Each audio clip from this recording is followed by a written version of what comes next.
এশায়ারে বাংলার মানুষ কতটা ভয়ঙ্কর আতঙ্কে রয়েছে জানতে হলে বাঙালির লড়াই ভিডিওটি অবশ্যই দেখুন। আপনাদেরকে এখানে ডাকা হয়েছে আপনাদেরকে সাবধান করার জন্য। গ্রামের কিন্তু অনেকের নামে উল্টাপাল্টা আছে তো নাকি? তার মধ্যে কারোর নাম বাদ গেছে, কারোর ডকুমেন্টস ঠিক থাকার শর্তেও নাম কেটে গেছে। তো আপনারা এইসব নিয়ে একদমই উত্তেজিত হবেন না, সব ঠিক হয়ে যাবে। বাপ, তুমি বলছো কোনো ভয় নাই, তাহলে আসামে যে মানুষকে কষ্ট দিল জেলে ভরিয়ে, এখন যদি আমাদের জমি জায়গা কেড়ে নেয়, ব্যাংক অ্যাকাউন্ট বন্ধ করে দেয়, রেশন বন্ধ করে দেয়, তাহলে আমরা বাঁচবো কি করে? হ্যাঁ, আপনি যেটা বলেছেন একদম সঠিক বলেছেন, কিন্তু শোনেন, আপনার কাগজপত্র যদি ঠিকঠাক থাকে তাহলে আপনাদের কেউ কিচ্ছু করতে পারবে না। আপনারা কোনো চিন্তা করেন না, সব ঠিকঠাক হয়ে যাবে।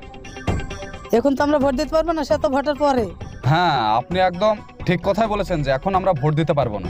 ওরা তো এটাই চেয়েছিল যে আমরা না ভোট দিতে পারে আমাদের নামগুলো কাটা হয়ে যায়, কিন্তু আমরা সিস্টেমের বিরুদ্ধে যেতে পারবো না, কারণ আমরা নিরুপায়। আমাদের অধিকার আছে ভোট দেওয়ার, আমরা দরকার হলে আবার আবেদন করবো, আবার ভোট দেবো। কি বলো তোমরা? সবাই একসঙ্গে আছে তো? আছো তো? আপনারা সকলে একসঙ্গে আছেন তো? আমরা এর শেষ থেকে ছাড়বো, আপনারা সকলে একসঙ্গে আছেন? আমরা এর শেষ থেকে ছাড়বো।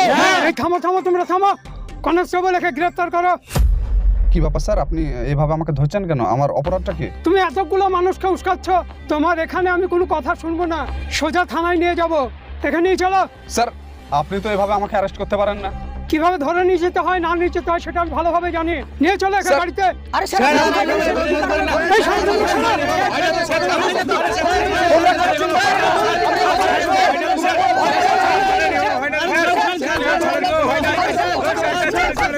সব পুটলা পাটলে গুছা, বুঝলা? দেশ থেকে কেটে পড়তে হবে।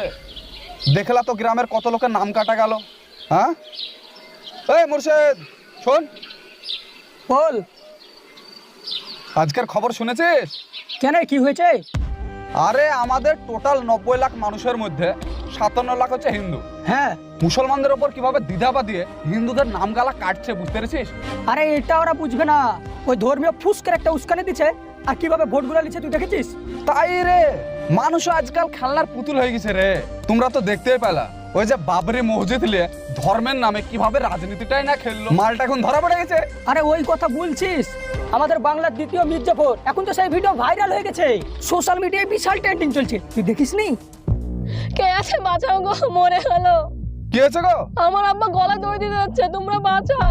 আরে এই চল চল চল। এই, তাড়াতাড়ি। আরে এই আরে চাচা, তুমি কি করছো গো? আরে চাচা থামো। আরে চাচা, থামো, আমাকে ছেড়ে দাও, খোলো। আমাকে ছেড়ে দাও, আমাকে ছেড়ে দাও, বসো। আমাকে মরতে দাও। আপনি কি পাগল হয়ে গেছেন নাকি? কি হয়েছে যে আপনি এভাবে মরতে যাচ্ছেন? আমি আর বেঁচে থাকবো না, আমার নাম কেটে দিয়েছে সরকার, নাকি আমাকে এই দেশ থেকে তাড়িয়ে দিবে। আপনার কেউ কিছু করতে পারবে না। হ্যাঁ, আপনি একটু ধৈর্য ধরেন, আপনার আবার নাম উঠে উঠবে ভোটার লিস্টে। ভোটের পর নাকি এই দেশ থেকে তাড়িয়ে দিবে, জেলে ভরিয়ে দিবে।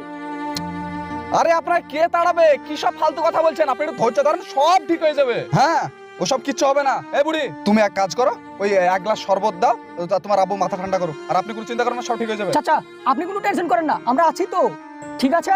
চলো, এই চলো। কিরে, কোথায় আছিস? এতে ভিডিও অফিসে যাচ্ছি, ওই দাদুর মাটি দান করতে।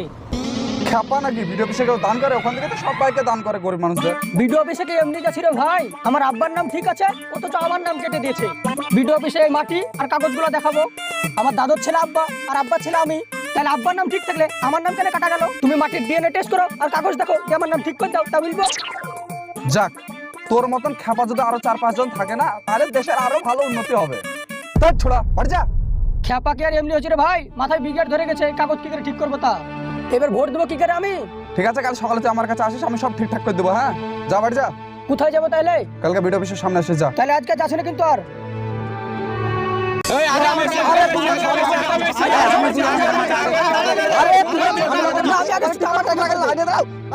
থাম, সববার আগে আমি আসছি, আমি করিলি। কই দেন আপনার টকে দেন তো। এই লাও। সবারই লাস্টে এসে আগে দাঁড়িয়ে গেল। কি চাচা, তোমার নাম কিসের জন্য কেটেছে? 2002-এ আমার বাপের নামের গন্ডগোল ছিল, ওটা ঠিক করেছি, তারপরেও নাম কেটে দিয়েছে। ঠিক আছে, আমি অনলাইনে ফর্ম ফিল আপ করে দিচ্ছি, আর আপনার যে অরিজিনাল ডকুমেন্টস জেরক্স করে বাংলা সহায়তা কেন্দ্রে জমা করে দেবেন। হ্যাঁ, ঠিক আছে।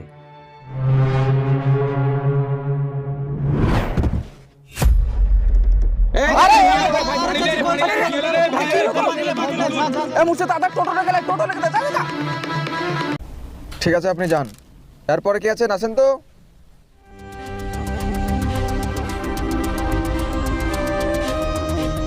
লেন স্যার, কি সমস্যা আপনার? নামের গন্ডগোল। আপনার তো কাগজের কোনো ঠিক নাই। আমি ফর্ম ফিল আপ করবো বাকি করে, জমা নিবো বাকি করে। কেন স্যার?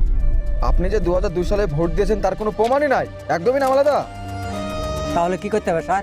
এখন যান, আপনি যান। কিন্তু স্যার, আরে কোনো কিন্তু না, জানতো এখন। এই এরপরে কি আছে আসেন তো। কালকে বয়স্ক মহিলাটার কি খবর রে? ওই প্রেশার কম আছে, হসপিটাল নিয়ে গেলাম, ডাক্তারে স্যালাইন দিল, ও আস্তে আস্তে ঠিক হয়ে যাবে। তোর বাড়ির লোককে ফোন করেছিলে? হ্যাঁ, বাড়িতে ফোন করেছিলাম, বাড়ি থেকে লোক আসলো, দিয়ে আমি বাড়ি আসলাম। ভালোই করেছিস রে। মানুষের কি কষ্ট বলতো, তাও তো আমি ফর্ম ফিল আপ করে দিচ্ছি বলে সবারই হয়ে যাচ্ছে। শিক্ষিত ছেলেরা যদি মানুষের পাশে এসে দাঁড়ায় তাহলে আর এসব কোনো চিন্তাই হতো না, জানিস? সবাই কি আর এইভাবে পাশে দাঁড়াবে? সব নিজের নিজের নিয়ে ব্যস্ত, নিজের হয়ে গেলে তো সব কেটে পড়বে। এই স্বার্থপরের জন্যই তো আমাদের এই হাল, বুঝতে পারছিস না? তাই এই চাচা, এদিকে আসেন। কি হয়েছে, মন খারাপ কেন আপনার? আরে ছিছি, কাঁদছেন কেন? বসেন বসেন। আরে বসেন, কি হয়েছে আপনার বলেন তো? আমার ডকুমেন্ট ভুল, সেই জন্য নাম কেটে দিয়েছে, কিছু হবে না। কে বললো হবে না? এসব ফালতু কথা কার কথা কাঁদিছো গো তুমি, তাই না? হ্যাঁ, তাই তো। কি ভুল এসেছে তোমার? 2002 এর নাম ছিল আলাদা, এখন আলাদা। আমি পড়াশোনা করিনি, কাগজ নাই তো কি করে প্রমাণ করব? তোমার বাড়ির জমি দলিল আছে? দলিল আছে, কিন্তু 90 এর পরে উঠে এসছে এখানে, আরো ওরা দলিল চাইছে 1987 সালের আগের দলিল।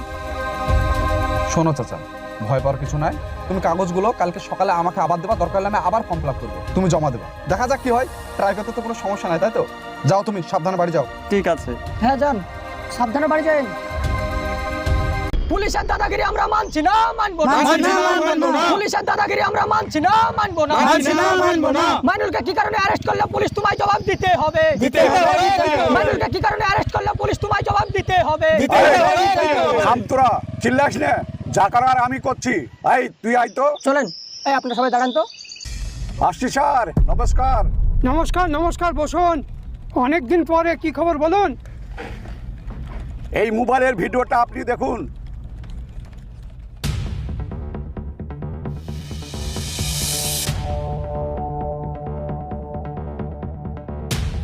আপনি বলুন এই ভিডিও দেখে হিংসা কোথায় ছড়াচ্ছে?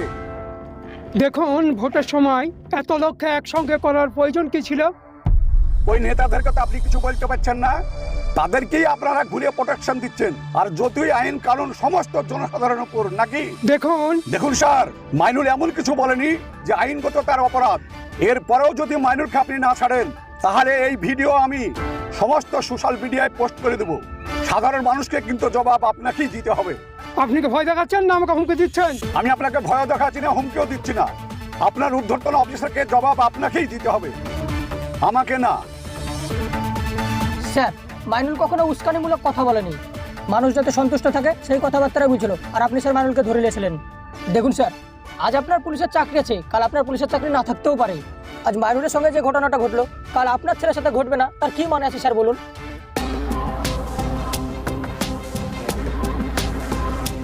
কনস্টেবল। Yes sir. জিৎ সাংবাদিক আর মাইনুলকে দুজনকে জেল থেকে ছেড়ে দাও। ঠিক আছে স্যার। তাড়াতাড়ি যাও। আসছি স্যার। হ্যাঁ, আসুন।